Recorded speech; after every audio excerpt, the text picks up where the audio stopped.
ಒಂದು ಊದಿನ ಕಡ್ಡಿ ಇತ್ತು. ಊದಿನ ಕಡ್ಡಿ ಜಗಲಿ ಮೇಲೆ ಹಚ್ಚಿಟ್ಟಿದ್ರು ಅದಕ್ಕೆ. ಆ ಊದಿನ ಕಡ್ಡಿಗೆ ಮನುಷ್ಯ ಕೇಳಿದಂತ, ಅಲ್ಲೋ ನೀ ಇಟ್ಟಿರೋದ ಇಟ್ಟು ಕಡ್ಡಿ, ಒಣ ಕಡ್ಡಿದಿ ನೀನು, ದೇವ್ರು ನಿನಗೆ ಮಗ್ಗಲ್ ಕರ್ಕೊಂಡು ಕೂಡಿಸ್ತಾನ, ನಮಗೆ ನೋಡಿದ್ರೆ ಜಳಕ ಮಾಡಿ ಒಳಗೆ ಬಾ ಅಂತಾನ. ಇದು ಯಾವ ನ್ಯಾಯ? ನಮಗ್ಯಾಕೆ ಜಳಕ ಮಾಡಿ ಒಳಗೆ ಬಾ ಅಂತಾನ, ನಿಮ್ಗ್ಯಾಕೆ ಮಗ್ಗಲ್ ಕೂಡಿಸುವ ಅಂತಾನ? ಅದು ಊದಿನ ಕಡ್ಡಿ ಅಂತ ನೀ ಮಾಡದ ಅಂತ ಕೆಲಸ ಮಾಡ್ತಿ, ಅದಕ್ಕೆ ಹೊರಗಿಟ್ಟ ನಿನಗೆ. ಅಲ್ಲಿ ನಾನು ಅದನ್ನ ಕೇಳಕತ್ತೀನಿ, ನಮಗ್ಯಾಕೆ ಹೊರಗಿಟ್ಟಾನ ದೇವ್ರ, ನಿನಗ್ಯಾಕೆ ಮಗ್ಗಲ ಕೂಡಿಸ್ಕೊಂಡಾನ? ಅವಾಗ ಊದಿನ ಕಡ್ಡಿ ಹೇಳ್ತೀನಿ, ನಿನಗ್ಯಾಕೆ ಹೊರಗಿಟ್ಟಾನ, ನನಗ್ಯಾಕೆ ಮಗ್ಗಲು ಕೂಡಿಸ್ಕೊಂಡಾನ ದೇವ್ರ ಅಂದ್ರ, ನೀನು ಇನ್ನೊಬ್ಬರ ಮನಿ ಸುಟ್ಟು ನೀ ಸಂತೋಷ ಪಡ್ತಿ, ಅದಕ್ಕೆ ಹೊರಗಿಟ್ಟಾನ. ನಾನು ಸುಟ್ಟುಕೊಂಡು ಇನ್ನೊಬ್ಬರ ಮನೆಯಾಗ ಸಂತೋಷ ತುಂಬುತ್ತೇನೆಲ್ಲ, ಮಗ್ಗಲು ಕರ್ಕೊಂಡು ಕುಂದರ್ಸ್ಯಾನಾತ. ತನ್ನನ್ನು ಸುಟ್ಟುಕೊಂಡು ಇನ್ನೊಬ್ಬರಿಗೆ ಸಂತೋಷ ಕೊಟ್ಟವರು ದೇವ್ರ ಹತ್ರ ಇರ್ತಾರೆ, ಅವರು ದೇವರಾಗ್ತಾರೆ ಅಷ್ಟೆ. ಶಿಕ್ಷಣ ಅಂದ್ರೆ ಏನು? ಶಿಕ್ಷಣ ಅಂದ್ರೆ ನಾವು ಏನು ಕಲಿಸೀವಿ ಮಕ್ಕಳಿಗೆ ಅಂದ್ರೆ, ಅವು ಇಂಗ್ಲೀಷ್ ಮೀಡಿಯಂ ಕಲಿಬೇಕು, ಬಂದ ಕೂಡಲೇ ರೈಮ್ಸ್ ಹಾಡಬೇಕು, ಇಷ್ಟ ನಾವು ಕಲಿಸಿದ್ದು. ಶಿಕ್ಷಣ ಅಂದ್ರೆ ಬರೀ ಇಂಗ್ಲೀಷ್ ಕಲಿಸೋದಲ್ಲ. ಶಿಕ್ಷಣ ಅಂದ್ರೆ ಮಕ್ಕಳ ಎದೆಯಾಗ ಸದ್ಭಾವ ಬೆಳೆಸೋದು ನಿಜವಾದ ಶಿಕ್ಷಣ. ನಮ್ಮ ಶಿಕ್ಷಣ ನಾವು ಏನಾಗೈತಿ ಅಂದ್ರೆ, ತಲೆಯಾಗ ಬುದ್ಧಿ ಬಂದೈತಿ, ನಮ್ಮ ತಲೆ ತುಂಬ್ಯಾವ, ಪಾಕಿಟ್ ತುಂಬ್ಯಾವ, ಆದ್ರೆ ಎದಿ ಬತ್ಯಾವ. ಇದು ಯಾವ ಶಿಕ್ಷಣ ಹೇಳಿ? ನಮ್ಮ ಶಿಕ್ಷಣದಿಂದ ತಲೆ ತುಂಬೈತಿ, ಕಿಶ ತುಂಬ್ಯಾವ, ಆದ್ರೆ ಎದಿ ಬತ್ಯಾವ ಹೇಳಿ? ಎಷ್ಟು ಜನ ಶಿಕ್ಷಣ ಪಡ್ಕೊಂಡವರು ತಂದೆ ತಾಯಿಗೆ ಜೋಪಾನ ಮಾಡ್ತೀವಿ ನಾವು ಹೇಳಿ? ತಂದೆ ತಾಯಿಗೆ ಜೋಪಾನ ಮಾಡುವ ಮಕ್ಕಳು ನಾವೆಷ್ಟು ಮಂದಿ ಇದೀವಿ ಹೇಳಿ? ಅವ ಮುದುಕಿ ವಯಸ್ಸಾಗಿತ್ತು, ಮಗನ ಬಹಳ ಓದಿಸಿದ್ರು ಕಷ್ಟಪಟ್ಟು. ಮಗನ ಬಹಳ ಓದಿಸಿ ದೊಡ್ಡವನು ಮಾಡಿದ್ರು. ಮುದುಕಿ ಕುಂತಿದ್ದು, ಮಗ ಹೆಂಡತಿಗೆ ಹೇಳ್ತಿದ್ದಂತೆ, ಇಬ್ರು ಓದ್ಕೊಂಡವ್ರು, ತಿಳ್ಕೊಂಡವ್ರು. ಮುದುಕಿ ಒಂದು ಕಟ್ಟಿ ಮೇಲೆ ಕುಂತಿದ್ದು, ದೊಡ್ಡ ಮನಿ ಹಾಕ್ಸಿದ ಮಗ ಅಂತಿದ್ನಂತ, ಹೆಂಡತಿಗೆ ಹೇಳ್ತಿದ್ನಂತ, ಇವಕ್ಕ ಕನ್ನಡದಾಗ ಹೇಳಿದ್ರೆ ಗೊತ್ತಾಗ್ತೈತೆ ಅಂತ ತಿಳ್ಕೊಂಡು ಮಗ ಹೇಳ್ತಿದ್ನಂತ. ಏನ್ ಹೇಳ್ತಿದ್ನಂದ್ರ, I will take them to old age home. ಹೆಂಡತಿಗೆ ಹೇಳ್ತಿದ್ನಂತ, ನಮ್ಮ ತಂದೆ ತಾಯಿಗೆ ಅವಕ್ಕೆ ವೃದ್ಧಾಶ್ರಮಕ್ಕೆ ಹಾಕ್ತೀನಿ, I will take them to old age home. ಮುದುಕಿ ಸಂತೋಷ ಪಡ್ತಿದ್ದು ಅಂತ. ಮುದುಕಿಗೆ ಹೇಳ್ತಿತ್ತಂತ, ನನ್ನ ಜನ್ಮ ಸಾರ್ಥಕ ಆತು, ನನ್ನ ಮಗ ಇಂಗ್ಲಿಷ್ನ್ಯಾಗ ಮಾತಾಡ್ತಾನಂತ ಇವು ಅಂತಿತ್ತು. ನನ್ನ ಮಗ ಇಂಗ್ಲಿಷ್ನ್ಯಾಗ ಮಾತಾಡ್ತಾನಂತ ಇವು ಸಂತೋಷ ಪಡ್ತಿದ್ದು. ಅವ ಇಂಗ್ಲಿಷ್ನ್ಯಾಗ I will take them to old age home ಅಂತ ಅವ ಹೇಳ್ತಿದ್ದ. ಇವೆರಡೂ ಹೆಡ್ಡೇಕ್ ಆಗ್ಯಾವಂತಿದ್ದ ಮಗ. ಯಾರಿಗೆ? ತಂದೆ ತಾಯಿಗೆ. ಅಲ್ಲ, ನೀನು ಭೂಮಿಗೆ ಬರ್ಬೇಕಾದ್ರೆ ನಿನಗೆ ಬ್ಲಡ್ ಕೊಟ್ಟಾರ, ನಿನ್ನ ಹೊಟ್ಟಿಗೆ ಬ್ರೆಡ್ ಕೊಟ್ಟಾರ, ನಿನಗ ಮಲ್ಕೊಳಕ್ ಬೆಡ್ ಕೊಟ್ಟಾರ, ಇರಾಕ್ ಶೆಡ್ ಕೊಟ್ಟಾರ, ವಿಚಾರ ಮಾಡಕ್ ಹೆಡ್ ಕೊಟ್ಟವ್ರು. ನಿನಗೆ ಹೆಡ್ಡೇಕ್ ಯಾವಾಗಾದ್ರಪ್ಪ? ಅವ್ರು ಇಷ್ಟು ಕೊಡ್ಲಿಲ್ಲ ಅಂದ್ರೆ ನಿನಗೆ ಹೆಡ್ಡರ ಎಲ್ಲಿಂದ ಬರ್ತೈತೆ ಹೇಳಿ? ನಿನಗೆ ಕೊಟ್ಟಾರೋ ಇಲ್ಲ ಇಷ್ಟು?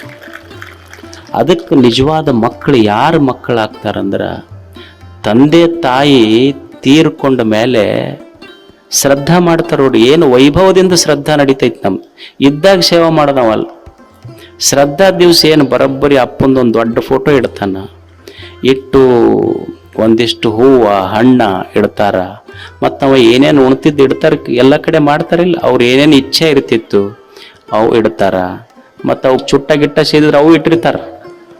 ಮತ್ತು ಅವು ಯಾವ ಸಿಕ್ರೆಟ್ ಸೇತಿದ್ದ ಅದು ಇಡ್ತಾರ. ಮತ್ತು ಅವ ಯಾವ ಬಾಟ್ಲಿ ಕುಡಿತಿದ್ದ ಅದು ಇಡ್ತಾರ. ಅಂದ್ರೆ ಮುಂದೆ ಅಪ್ಪಂದು ಮುಗೀತು, ಮಗ ಶುರು ಮಾಡವಂತೇನು. ಅಪ್ಪ ಮುದುಕಿ ಬಿದ್ದಾಗ ಶ್ರದ್ಧಾ ಮಾಡುವ ಮಕ್ಕಳಿಗಿಂತ ಇದ್ದಾಗ ಸೇವೆ ಮಾಡುವ ಮಕ್ಕಳು ಬಹಳ ದೊಡ್ಡವರಾಗ್ತಾರೆ. ಬಿದ್ದಾಗ ತಗೊಂಡು ಏನು ಮಾಡಾವದೀನಿ? ಇದ್ದಾಗ ಸೇವೆ ಮಾಡಬೇಕಷ್ಟೇ. ಯಾರೋ ಇಬ್ರಿಗೆ ಗಂಡ ಹೆಣ್ತಿದ್ರಂತ, ಮಕ್ಕಳಾಗಿದ್ದಿಲ್ಲ ಅಂತವ್ರು. ಒಬ್ಬ ಯಾರೋ ಬಂದು ಹೇಳಿದ್ರಂತಿಲ್ಲ, ನಾ ಶ್ರೀಶೈಲ್ ಕೊಂಟೇನಿ, ನಿಮ್ಮ ಹೆಸರು ಹೇಳಿ ದೀಪ ಹಚ್ತೀನಿ, 1001 ರೂಪಾಯಿ ಕೊಡ್ರಿ, ಮಕ್ಕಳಾಗ್ತಾವ. ಆಕಿ 1001 ರೂಪಾಯಿ ಕೊಟ್ಲ. ಹೋದು ಇವ 8-10 ವರ್ಷ ಬಿಟ್ಟು ಬಂದಂತ. ಬರೋದ್ರಾಗ ಒಂದು 7-8 ಗುದ್ದಾಡಕತ್ತಿದ್ದು ಅಂತ ಮನೆ ಮುಂದೆ. ಅವ್ ನೋಡ್ದ ಇದ ಮನೆ ಇರ್ಬೇಕಂತ ಬಂದ.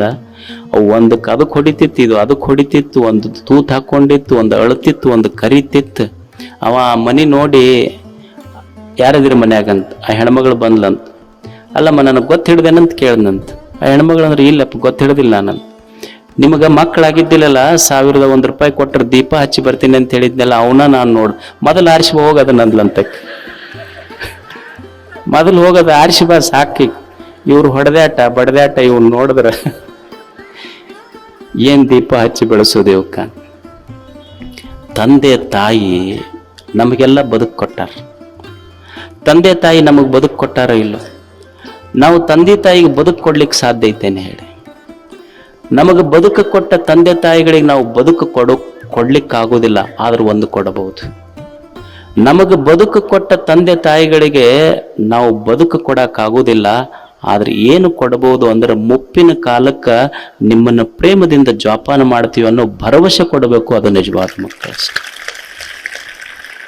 ಕೂಡಿ ಬದುಕಬೇಕಷ್ಟೇ. ಮುಪ್ಪಿನ ಕಾಲಕ್ಕೆ ಬಹಳ ಕಷ್ಟ. ನಾನು ಮಠದಲ್ಲಿ ನೋಡ್ತೀನಲ್ಲ, ಇವ ಕೇಸ್ ಇರ್ತಾವ. ಗಂಡ ಹೆಂಡತಿ ಜಗಳ ಆಡಿದ್ದು, ಇವು ಮನೆ ಬಿಟ್ಟಿದ್ದು. ಇದ ಒಂದು ಕೋರ್ಟ್.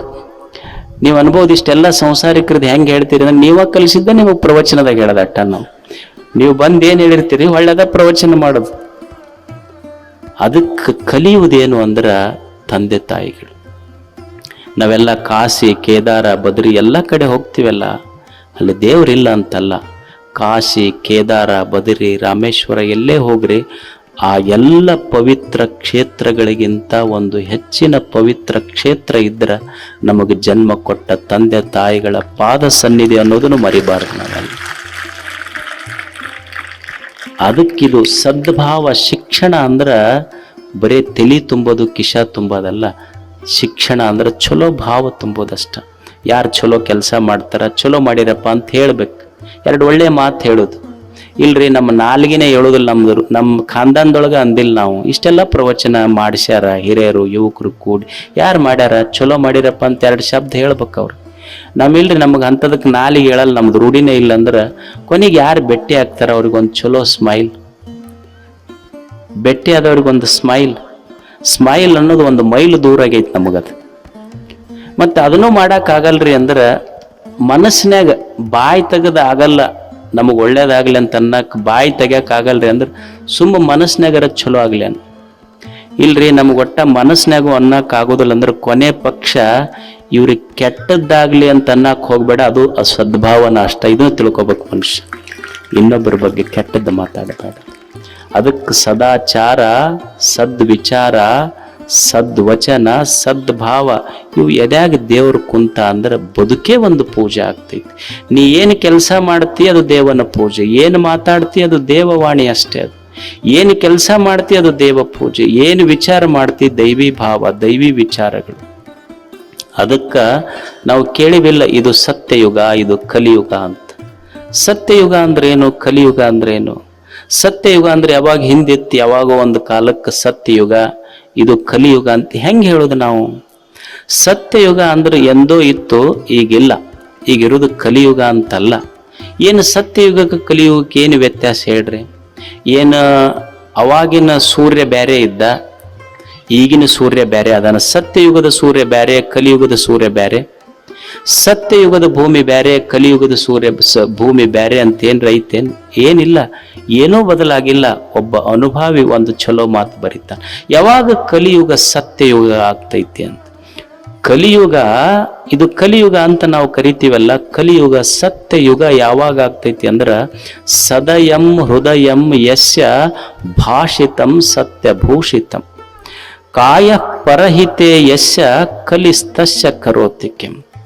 ಯಾವಾಗ ಕಲಿಯುಗ ಸತ್ಯಯುಗ ಆಗ್ತೈತಿ ಅಂದ್ರೆ ಮನುಷ್ಯನೇ ಯಾವಾಗ ನಿನ್ನ ಬಾಯೊಳಗ ಸವಿ ಮಾತು ಬಾಯಲ್ಲಿ, ಸತ್ ಕಾರ್ಯ ಕೈಯಲ್ಲಿ, ಸದ್ವಿಚಾರ ತಲೆಯಲ್ಲಿ, ಸದ್ಭಾವ ಎದೆಯಲ್ಲಿ ಇಷ್ಟಿತ್ತು ಅಂದ್ರೆ ಇದೇ ಸತ್ಯಯುಗ. ಈ ಕ್ಷಣಕ್ಕೆ ಇದು ಸತ್ಯಯುಗ. ಯಾರ ಎದೆಯೊಳಗಿದು ಇರ್ತೈತಿ ಅವರು ಸತ್ಯವಂತರಷ್ಟೆ. ನಾವು ಸತ್ಯಯುಗ ಪಂಚಾಂಗ ತೆಗೆದು ನೋಡಿ ಸತ್ಯಯುಗ ನಿರ್ಣಯ ಮಾಡೋದಲ್ಲ, ಕ್ಯಾಲೆಂಡರ್ ತೆಗೆದು ನೋಡಿ ಸತ್ಯಯುಗವನ್ನು ನಿರ್ಣಯ ಮಾಡೋದಲ್ಲ. ಮನುಷ್ಯನೇ ಸತ್ಯಯುಗ ನಿರ್ಣಯ ಮಾಡಬೇಕಾಗಿದ್ರೆ ಪುಸ್ತಕ ತೆಗೆದು ಸತ್ಯಯುಗ ಅಲ್ಲ, ನಿನ್ನ ಮಸ್ತಕ ನೋಡಿ ನೀ ಸತ್ಯಯುಗವನ್ನು ನಿರ್ಣಯ ಮಾಡಬೇಕಷ್ಟೆ. ನಿನ್ನ ಮಸ್ತಕದೊಳಗೆ ಸದಾಚಾರ ಇತ್ತು, ಸದ್ಭಾವ ಇತ್ತು, ಸದ್ವಚನಗಳಿದ್ದು, ಸದ್ಭಾವ ಇತ್ತು ಅಂದ್ರೆ ನೀ ಕುಂತ ಕ್ಷಣವೇ ಇದು ಸತ್ಯಯುಗ ಅಷ್ಟೆ. ನೀ ಮನೆಗೆ ಹೋಗಬೇಕಾದ್ರೆ ಸತ್ಯ ಶರಣನಾಗಿ ಹೋಗ್ತಿ, ಸಂಕಲ್ಪ ಬೇಕಷ್ಟೇ ಇದು.